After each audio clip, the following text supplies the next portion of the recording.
Welcome to Soulful Jewish Living, Mindful Practices for Every Day, with me, Josh Feigelson. I'm grateful you're here, and I hope you benefit from our time together.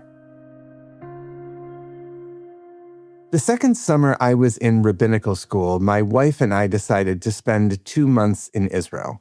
We had just had our first child. My yeshiva was willing to pay for the flight, and we figured this was the last time we could pull off something like this.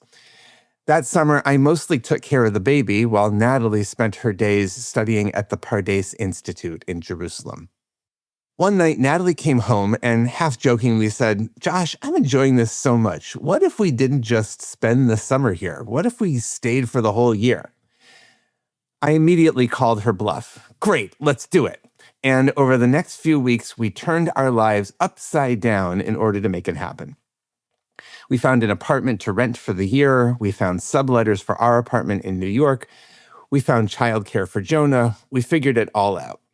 Except for one thing, where I would study. My rabbinical school, YCT, was pretty new and no one had done this before. And figuring out this piece turned out to be complicated. Alongside the practicalities, there were institutional politics that were way above my pay grade.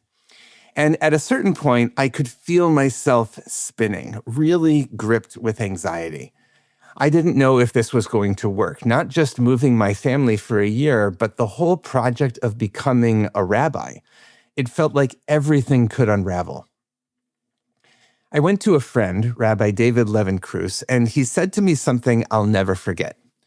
"Josh, sometimes you just have to plan the next 5 minutes." Whoa. Incredible advice. I was so busy worrying about how this one challenge would affect the next 30 years of my life that I was contributing to my own anxiety.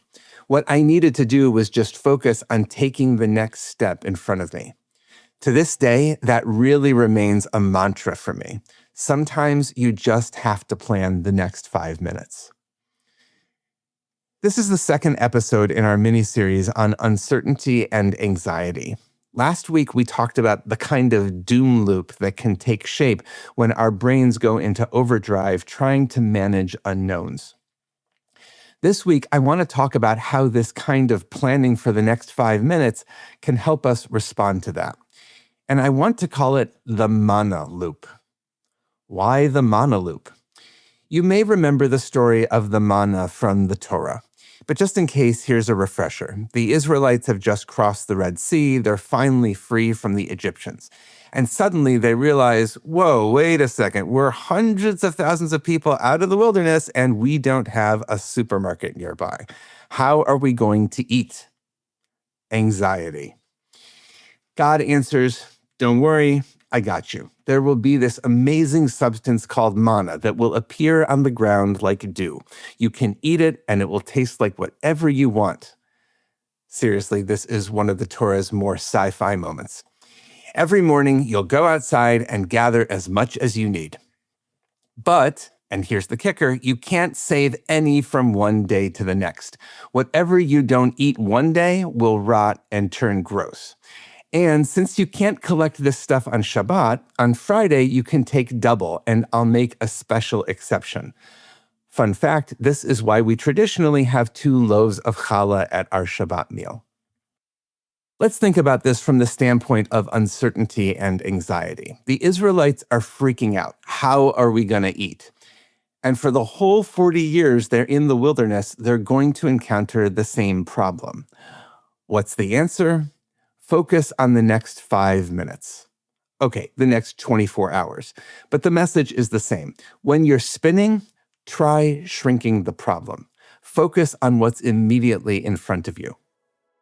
Here's a meditation practice that you can use whenever the doom loop starts to pull you into next month or next year. We can call this gathering the dew. First, slow down. If you're sitting, find a meditation posture.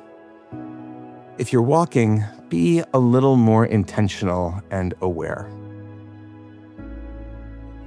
If you can, take a deep breath and feel the air fill your lungs. Allow your mind to settle allow your body to arrive. As you breathe, remember this simple truth. You cannot breathe for tomorrow. You can only breathe for right now. This breath is your first portion of manna. It is enough. Now, mentally, look at the wilderness ahead of you. The projects, the bills, the what-ifs. Notice if they feel heavy. And now imagine a line in the sand exactly 24 hours from this moment. Everything on the other side of that line, that is tomorrow's manna. It hasn't arrived yet. If you try to reach for it, it will only slip through your fingers. Let it stay on the horizon. Try to focus only on what's within that 24-hour circle. Ask yourself, what is the manna I need to gather just for today? Maybe it's the patience to handle one specific meeting. Maybe it's the energy to finish one chore. Maybe it's just the grace to be kind to yourself for the next hour. See that portion clearly. Imagine it like the dew, quiet, fresh, and specifically for you. As you exhale, consciously drop the weight of anything that belongs to tomorrow or next week or next year. It's not yours to carry yet. You are safe in the loop of today. Notice how that feels. Hopefully you're a little lighter, you're breathing a little easier, and you're able to be in this moment, rather than a moment days or years ahead. Blessings for the journey. Know that I'm on it with you.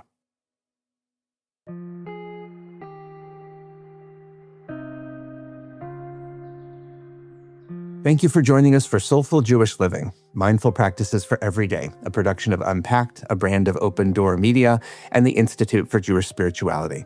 This episode is sponsored by Jonathan and Corey Califer and the Somerset Patriots, the Bridgewater, New Jersey-based AA affiliate of the New York Yankees. If you like this show, subscribe, share this episode with a friend, and give us 5 stars on Apple Podcasts. Check out our website, unpacked.media, for everything Unpacked related, and subscribe to our other podcasts, and check out the Institute for Jewish Spirituality. Most importantly, be in touch about what you heard today, what you'd like to hear more about, or to dedicate an episode. Write to me at josh@unpacked.media. This episode was hosted by me, Rabbi Josh Feigelson. Audio was edited by Rob Pera, and were produced by Rivki Stern. Thanks for joining us.